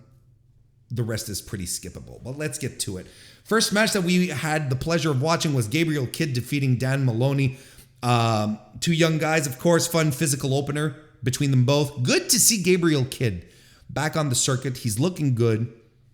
Maloney hits a spear and a stuffed pile driver, huge lariat and a brainbuster by Kidd, who hits a pile driver for the win. Again, like just a fun prelim match with 2 prelim great athletes. Just super solid opener. Fun, even more fun than some matches that happen later on in the card. Then we get a tag team match between Michael Oku and Ricky Knight Jr., defeating the United Empire combination of Great O'Khan and Gideon Gray. Lots of nonsense in this match, principally because of Gideon Gray, who is, he's the goof sock puppet who tries, who tries to wrestle but he can't. He's a great shit heel. But Great O'Khan takes up a lot of the workload here. RKJ and Oku have great showings here as 2 of the top guys in Rev Pro. Oku lands a Fosbury flop. RKJ with a somersault cannonball over the post. 450 by RKJ. Frog splash by Oku. And Ricky Knight Jr. lands the Midnight Driver for the win. Fun match. And in case you're wondering, yes, Ricky Knight Jr. is part of that Knight family, indeed. He is indeed the son of Ricky Knight. He's related to Saraya, so on and so forth. It's all that clan of British wrestlers. Great talent as well on top of that. And he is currently the Rev Pro British heavyweight champion, which is their top title, in case you're wondering. It's like, Warren, I didn't watch Rev Pro. What does that mean? All that what it means. Then we had a tag team match between Alex Windsor and Ava White defeated Jazzy Gabbard and Kanji. So there are 2 stories actually in this match here. The first one being Windsor and Kanji. Windsor is the Rev Pro Women's Champion. Kanji is the Southside Women's Champion. And Southside Wrestling, how long has there not been a match? Or have they not been putting on cards? It's been like forever. So they're shutting down. So they're going to merge, unify, I should say, right? That's the correct terminology in pro wrestling. Windsor and Kanji, they're going to have a match in Rev Pro to unify the Southside and Rev Pro women's titles. So that's one story that they have going there. The IWGP Women's Title Tournament is the other story here happening between Jazzy Gabbert and Ava White, who are qualifying to get who are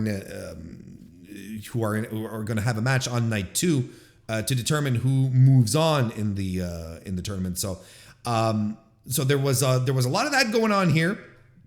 Those two stories, pretty good showing by both teams, putting on some solid action. Everyone working to their strengths, like a tag team situation. This situation should do. Windsor though gets the win over Kanji, and she shows she's a cut above everyone. Alex Windsor is an absolutely fantastic pro wrestler. She wrestles a lot out of Pro Wrestling Eve in the UK.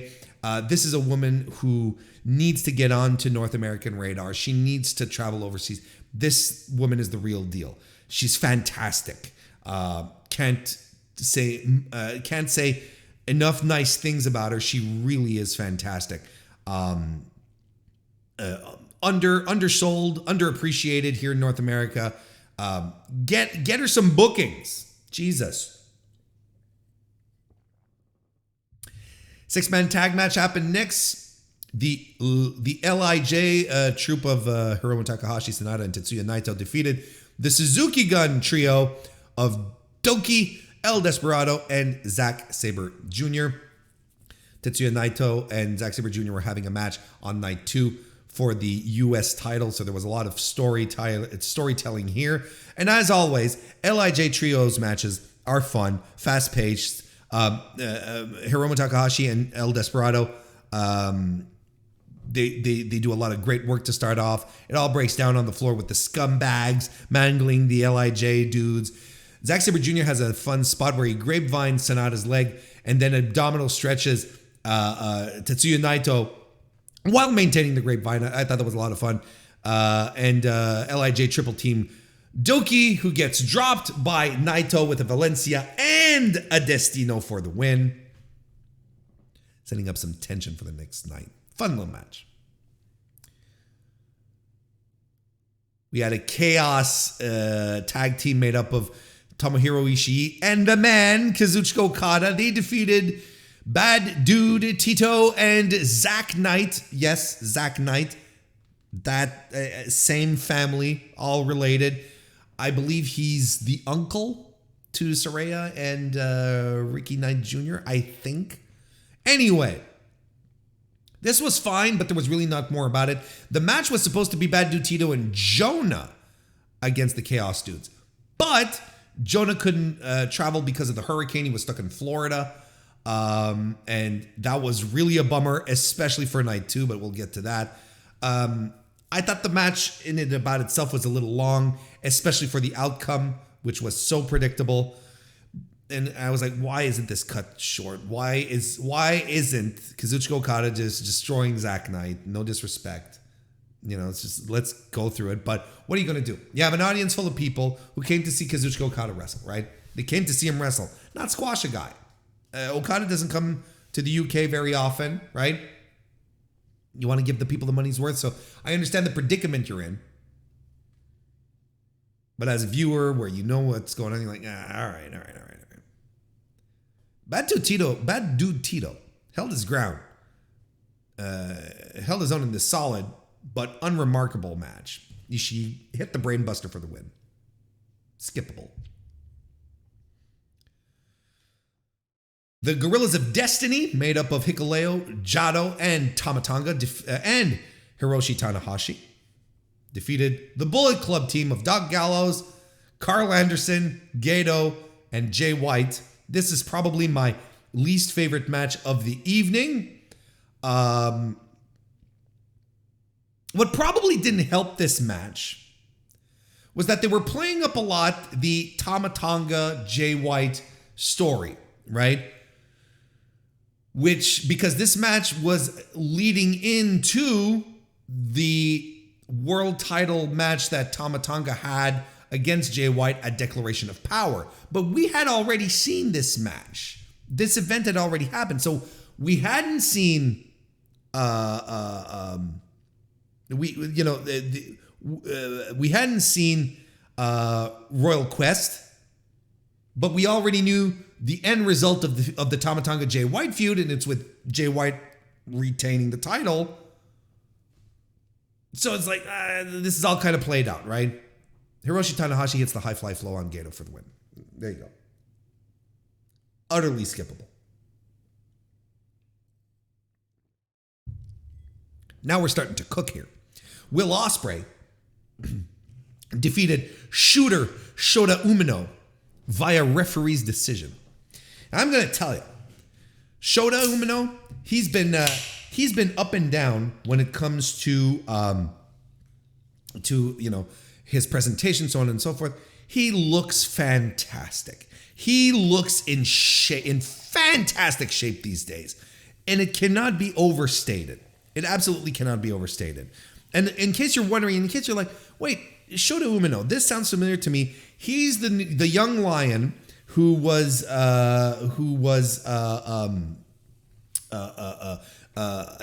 directed to John Moxley in Moxley's G1 reign in 2019. G1 reign, what am I talking about? His G1 run. It's not a reign. When John Moxley was a part of the New Japan G1 Climax in 2019. So that's the kid there. So Shota is still continuing on, and he's still carrying the John Moxley leather jacket as well with him as a prop, which is always fantastic. And a great poised opening sequence with some really good heat building. Eventually goes to the floor with a Pescado. Excellent sequence at some point with both of them back in the ring. That ends up with a running shooting star press by Will Ospreay. Umino lifts up his knees. He hits the ropes after that, but Ospreay catches him into a powerbomb. Just great stuff. Umino counters an Os cutter with a cutter of his own, which was great. Ospreay hits a huge jumping Liger bomb as well. And then he mounts Shota Umino, who's flat on his face. So he has a back mount on him, and he's just raining elbows on the back of Umino's neck. Red Shoes, who is the referee, but also just happens to be Shota Umino's father, calls for the stoppage. He calls the match. He sees his son being unable to defend himself, and he just calls the match. So Ospreay wins. But the question here is, this opens up a question, right? It's like, did his fatherly heart call for the end of the match, or could Shooter have been able to rise up, get a little fighting spirit going and fight back? Was he truly in a bad position, or was it just dad looking out for his son? We don't know. But what this does create is an opening for another match. And you know what? This was very good. And I recommend going to check out this match. Shota and Will Ospreay have some real chemistry. Umino has improved so much from the last time that I've seen him wrestle. He was incredible in this match. So was Will Ospreay, but Will Ospreay is one of the best wrestlers in the world right now. So, at some point, saying Will Ospreay had a great match is just redundancy. This was a great match that I highly recommend you go check out. Despite the screwball finish, because what it means is we're going to get another one. And these guys have a better one in the tank. This is what it means, because we didn't get the big climactic ending. It was sort of taken away from us that would have probably pushed the match forward. But this was really the first really great match of the weekend and of this show. But then we get the IWGP tag team title match where FTR successfully retained their titles against Aussie Open. Now, I'm sure you've heard the hype around this match. You've seen a lot of discussion about it online when it happened. People who were watching this online, people who were watching this live, were heading to Twitter and like, this match was great, this match was great, this match was great match of the year. Even Dax Harwood went to Twitter to say, we had great matches with the Briscoes, don't get me wrong, but this one was a cut above. One of my favorite matches I've ever been in, so on and so forth. Warren, was this match any good? Is it as great as people say it was? And I can say with absolute confidence, yes, it absolutely is an outstanding outstanding wrestling match. One of the best matches you're going to see this year. And again, the connecting tissue is FTR pulling out another fucking match of the year here. It ruled. It absolutely ruled. There's some good wrestling exchange to begin with between Cash Wheeler and Kyle Fletcher. And we talk a lot about Dax and his year, right? Because he did a lot of singles matches, and Dax is a big personality and with reason, right? Okay? And that's fine. But Cash Wheeler, man, he is something else. I find, that Dax's shadow is pretty long, but holy shit, we forget how good Cash is, and he was amazing in this match. Dax and Mark Davis, they wail on each other, brother. Their chests are opened up and bleeding like straight off the gate. Aussie opened to a super collider on the floor. Cash back superplexes Fletcher. There's a brain buster by Fletcher.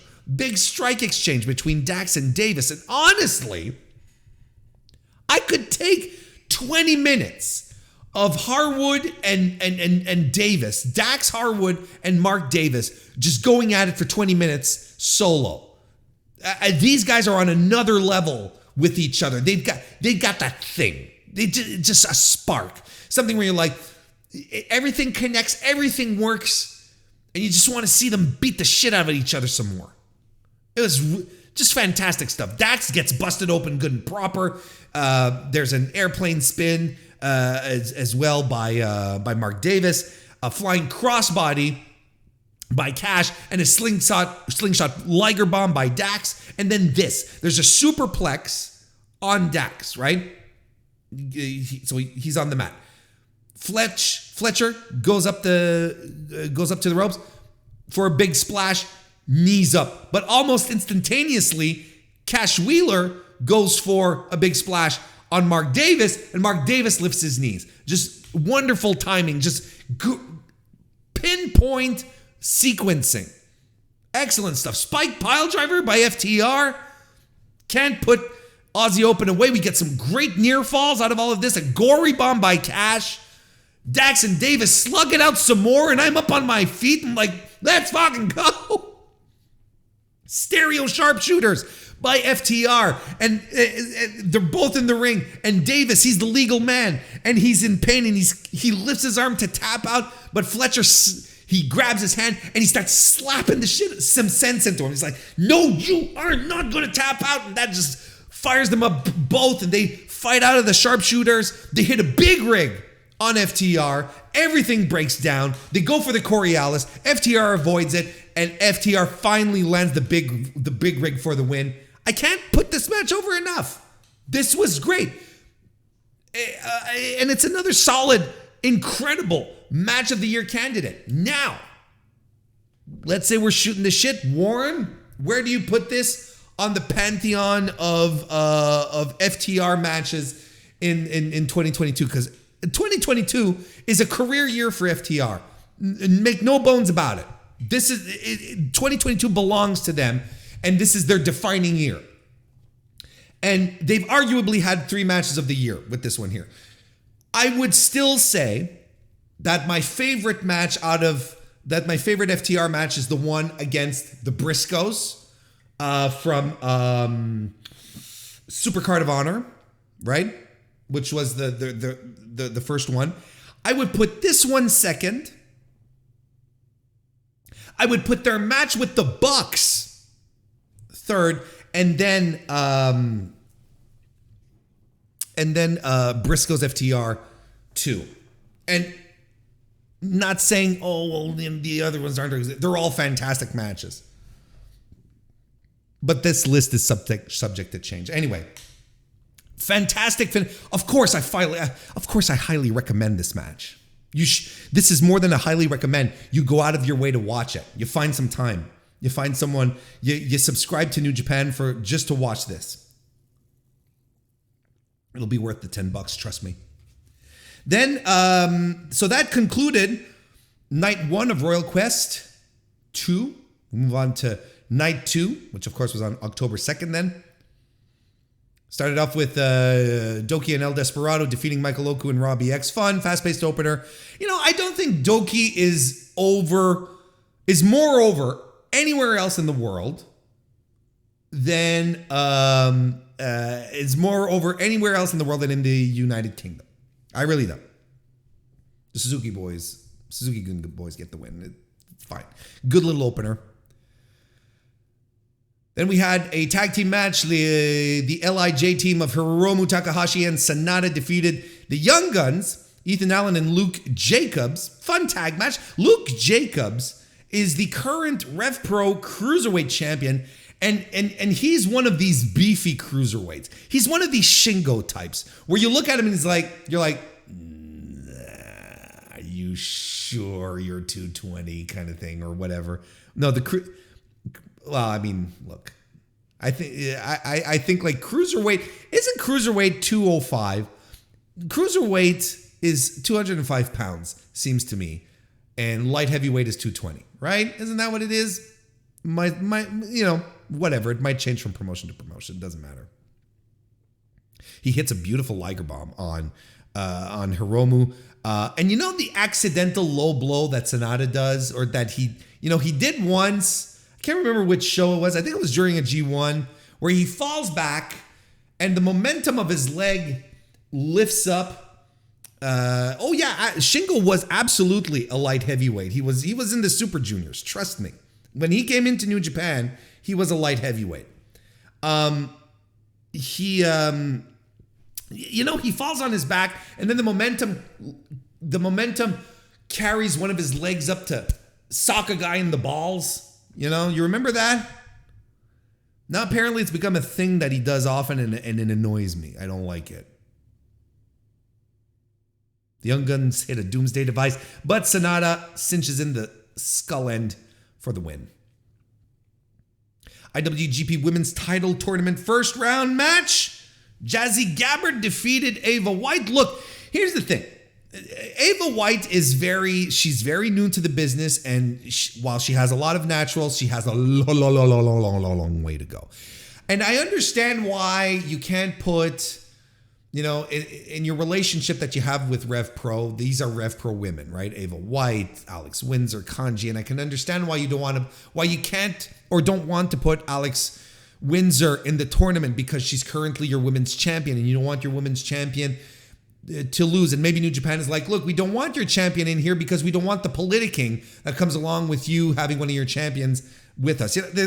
I can understand, but Alex Windsor would have been such a better choice, if we're being honest, And Ava White it's a bit of a weird decision, but Jazzy, man, she is so head over heels on top of her game here. She's so much better than Ava White. And Jazzy had a good showing. And she connected a great surfboard on White here as well. But I mean, she was completely outclassed. And maybe this is the story that we're telling. And I'm not saying she was outclassed in a kayfabe type of story. It's like Ava White has a long way to go. Jazzy Gabbard wins with the Inoki Plex. So Jazzy's moving forward. In the tournament, we had a 10-man tag team match, which was a highlight of this show.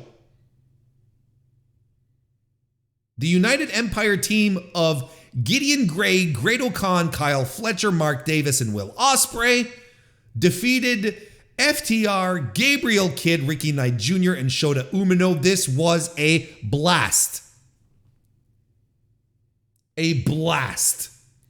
Crowd was super behind it, especially with Gideon Gray trying to punch Dax Harwood, and Dax was no selling. It was fantastic stuff. Mark Davis power slams Great Khan, and they chop at each other, and it ends with an exploder. Absolutely fantastic. And there's another absolutely fantastic sequence with Cash Wheeler, where he schoolboys Fletcher. Fletcher pushes him out right into Will Ospreay, which Cash grabs and grabs him into a Manhattan drop, and so smooth, clean, everyone hitting their spots, positioning, so on and so. Great stuff. World-class pro wrestlers. doing world-class pro wrestling shit. Will Ospreay does a sky twister off of Mark Davis's back. Great O'Khan pins Ricky Knight Jr. for the win. Fun, fast-paced, well-timed. Everyone getting their spots in. Everyone getting their fun in. I like this match tremendously. I highly recommend it. If you want just a fun match with great pro wrestlers doing great things, or, you can go watch a Dominic match. This is up to you. I want to say hello to Rumble Talk. Welcome to the stream, the show, the podcast. The Guerrillas of Destiny setup of Hikuleo and Tama Tonga alongside Hiroshi Tanahashi defeated the Bullet Club team of Karl Anderson, Dog Gallows, and Jay White. This was the same match as the night before, except the old dudes weren't there in the match. Jado and Gato. It's on the same level with just no enjoyment in it. Same match, same level of effort. It's crazy. This is my ultimate analysis of this match. It's crazy that Hiroshi Tanahashi is in this match here and he can't get the crowd lit up.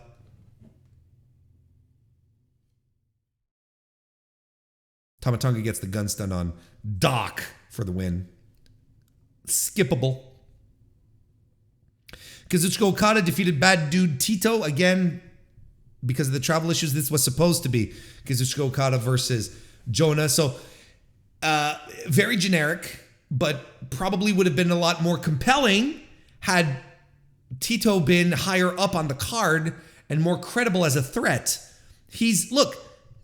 This is not a knock against him as a talent. He's quite good, but he's not on the level of sustaining a heat-filled match with Kazuchika Okada. He's just not. And in fact, you could look at this match and look at the setup and be like, Kazu, run this boy over.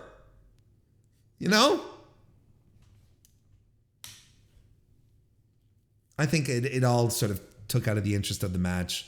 And it was, I thought it went it went like 8 minutes. It felt longer.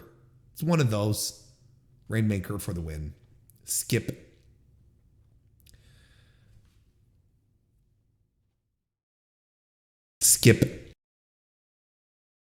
However, do not skip Tomohiro Ishii versus Yota Tsuji. This was a great one. This was a lot of fun. Yota is still, he's coming out of his young lion status. He's morphing into his full pro personality. And look, if Ren Narita is going to be channeling Katsuyori Shibata, Tsuji is going to be channeling Hiroki Goto. Trust me. Big test of strength between Tsuji and Ishii here. Huge back kick by Tsuji and a tope con hilo. Ishii fires up to the delight of the crowd, and both guys slap each other. And Tsuji is smiling as he slaps Ishii. He's like, he's doing a bit of the young, cocky upstart, big, strong, powerful dude. And he's got Tomohiro Ishii, who is a big, strong, powerful dude. He's like, I'm the next generation. I'm here to slap you around, motherfucker, kind of thing. But that ain't happening because Ishii fights back and big palm strikes and a huge German by Tsuji. And Tsuji, he gets really rugged with Ishii at some points with knees and a head stomp and an Alabama slam followed by a jackknife pin attempt and lariats, and we get some fighting spirit between the both. A spear by Tsuji. Ishii kicks out of it. We get more strikes and Ishii wraps it up with the brain buster. Look, if you like two big guys fighting each other with fire, with determination and grit, and they're just beating the hell out of each other, like a good old Tomohiro Ishii match should be. This one's for you. Recommend. I highly recommend it. I would say it is my match of the night for night 2. And then we wrapped up the proceedings with a singles match between Tetsuya Naito where he defeated Zack Sabre Jr. Good match between these two here. Quite enjoyable, I'd say. A lot of fun. Naito was in a good mood, so he was playing up to the crowd quite a bit. Fucks around with Zack Sabre Jr. for a while. Sabre starts to twist him up and work the arm. Twist him up mercilessly, actually. But Naito hits a neck breaker, turns the tide. He gets Zack Sabre Jr. into a full Nelson leg hold and starts to fuck with him some more. Naito tries to fight back, but guess what? Zack Sabre Jr. has an answer for everything. We get a Zack driver as Naito works the neck of Sabre, a PK, and a tornado DDT by Zack Sabre Jr. and a dragon suplex all connect, but it is a Destino that puts Zack Sabre Jr. away.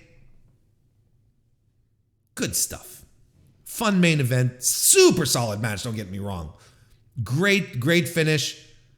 I think this makes Tetsuya Naito the #1 contender for Will Ospreay's IWGP United States Heavyweight Championship.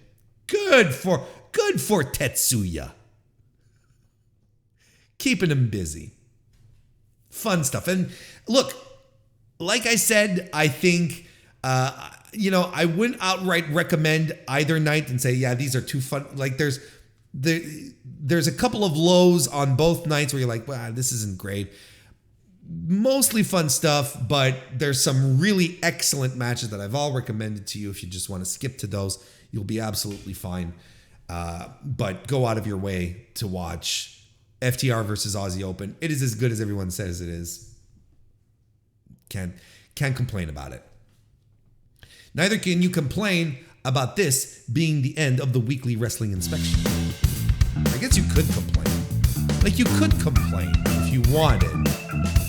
But, it's kind of weird for you to complain about the end of the weekly wrestling inspection because, you'd be like, maybe you'd be like, no, it's not weird. Because then you'd be like, Warren, we'd like you to talk more. Well, look, if you want me to talk more, become a member of the Mr. Warren Hayes Show channel. I'll be doing a live stream for members only tomorrow, Friday, over lunch. I'm going to be talking about WWE, what's been going on over the past few weeks. Bray Wyatt's return on Friday. Let's chat about that. And the AEW docuseries. Well, you got some stuff to talk about.